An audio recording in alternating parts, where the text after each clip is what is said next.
New launch cultural পাল দেখে cultural পাল দিয়ে সব নতুন পাল চোকার এসছে। প্রাইস বলবো এক এক করে। এটা ফার্স্ট আছে, সব ইয়ারিং আছে। এটার সাথে এটার প্রাইস হচ্ছে 950 রুপিস, সব কালচারাল পাল দিয়ে। নেক্সট যাচ্ছে 1050 উইথ ইয়ারিং, সব কালচারাল পাল দিয়ে। অনেক সুন্দর সুন্দর চোকার তোমাদের কাছে আমি এনেছি। তো এটাও দেখো খুবই সুন্দর, সব কালচারাল পাল দিয়ে, একদম অরিজিনাল পালের নিচে যে পালটা পাওয়া যায় সেই পালটা দিয়ে। এটারও প্রাইস হচ্ছে তোমার 950 রুপিস। আচ্ছা, এটারও দেখো ভীষণ সুন্দর সুন্দর সব ডিজাইন আছে কালচারাল পাল দিয়ে, 950। এটারও প্রাইস হচ্ছে 950 রুপিস।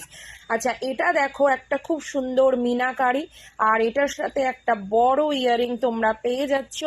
এটার প্রাইস যাচ্ছে তোমার 950 রুপিস। দেখো এটাও খুব সুন্দর, সব কটা 950 রুপিসে আছে। এত ভালো ভালো খুব সুন্দর কোয়ালিটি, খুব ভালো কোয়ালিটির আমি পাল ব্যবহার করেছি, যেগুলো একদম মুক্তোর মতন লাগবে, একদম মুক্তোর মতন। এটার প্রাইস আছে 850 রুপিস। আর এটার প্রাইস, এটা একটু ছোট সাইজের আছে, মানে মিডলটা ছোট সাইজে, 850। কিন্তু পালের কোয়ালিটি আমি একদম অরিজিনাল পালের যে নিচটা সেটা ব্যবহার করেছি।